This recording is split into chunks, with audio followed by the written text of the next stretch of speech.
The lights flickered above the cold, empty hallway. His feet made no sound on the polished floor, but his heart pounded like drums before a storm. The distant cheers from the arena echoed like distant thunder, each one reminding him, they're not cheering for you. Riku stopped in front of the mirror near the waiting room. His hands trembled. Not from fear, but from something deeper. Something heavier. A pain he didn't speak of. A silence that had become part of his soul. He looked at his reflection, sweat on his forehead, eyes full of questions, and a single name echoing in his mind. Yumi. His sister. The pride of the family. The champion. The firstborn. Riku was the second. The quiet one. The shadow. He clenched his fists. Not tonight, he told himself. Tonight, they will see me. Since they were children, Yumi had been the star.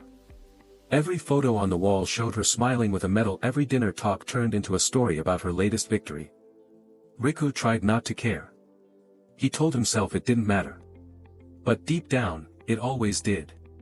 Come on, Riku, you're strong too, Yumi said once, handing him her old practice gloves.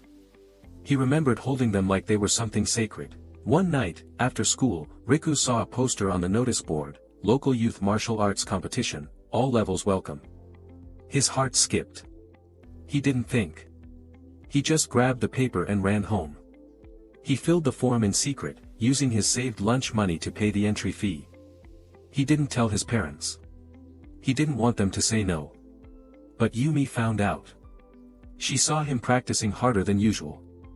You're entering the tournament, she asked. He froze. Yeah. She smiled. That's great. But something in her voice felt unsure. Like she wasn't sure if he could really do it. Like she was just being kind. That night, he couldn't sleep. I don't want kindness, he thought. I want respect. For the next 4 weeks, Riku trained harder than ever. Before school. After school. In the garage. In the rain. In silence. He didn't have a coach. He watched old videos. Studied books. Practiced breathing. His hands bled. His muscles ached. But something inside him burned. He remembered how his father once said, Yumi trains like a warrior. I can train like that too. The arena was huge, loud, and full of people. Riku felt small. But as he stepped into the ring, a strange calm settled over him. This was his moment. His opponent was taller, faster. The first hit knocked him back. Gasps filled the room. But Riku stood up. He remembered every bruise, every tear, every night he trained alone. He dodged. Countered. Landed a clean hit.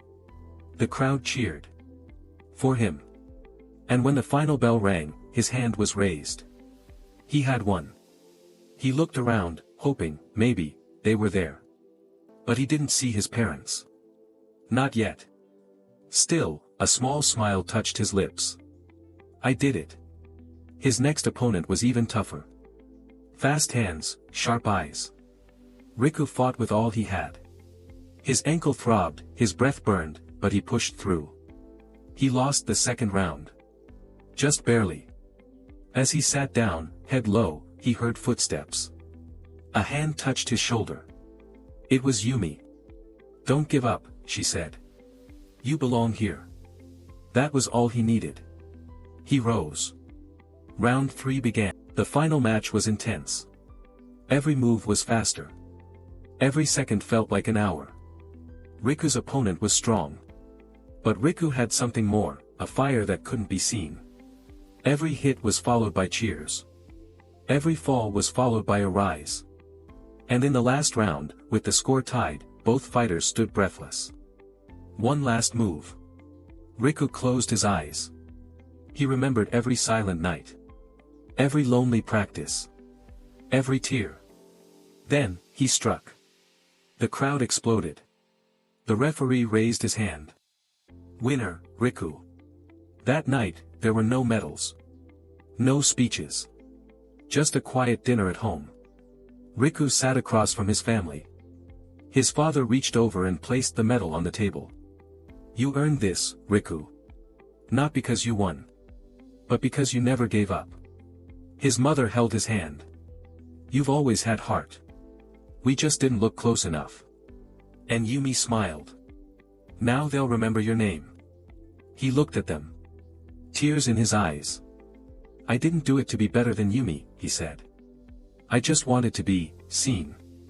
You are, his father said. You're more than enough. From that day, the photos on the wall changed. Not because of medals. But because of memories that mattered. A picture of Riku tying his gloves. There was a photo of Riku helping a younger boy who had fallen during practice.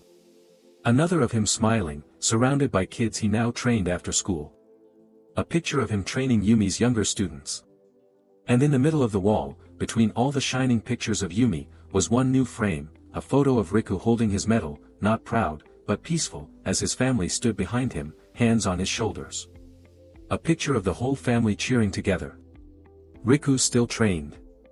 Every morning. Every night. But now, he did it with love in his heart, not a hole. He and Yumi became closer. She would laugh and say, "You're stronger than me now," and he would shake his head with a smile. No, he'd say gently, "We're just strong, together." One evening, his father took him to the quiet corner of the house, the place where his first trophies had once gathered dust. He handed Riku a small wooden box. Inside was a note. And a new pair of gloves, not old, not borrowed. His own. The note read, "To Riku, the firstborn of courage. You may not have been born first, but you were the first to teach us what truly matters. Love. Patience. Heart." Tears welled up in Riku's eyes. For the first time, he didn't feel like second. He felt full. Whole. And when he looked in the mirror that night, he saw no shadow. No emptiness. He saw Riku, the boy who fought in silence, and found his voice in love. And in that quiet, he smiled, because he finally knew, he didn't have to be first to be unforgettable. Thank you for watching the video all the way through. If you liked the video, leave a like and subscribe to the channel for more content like this.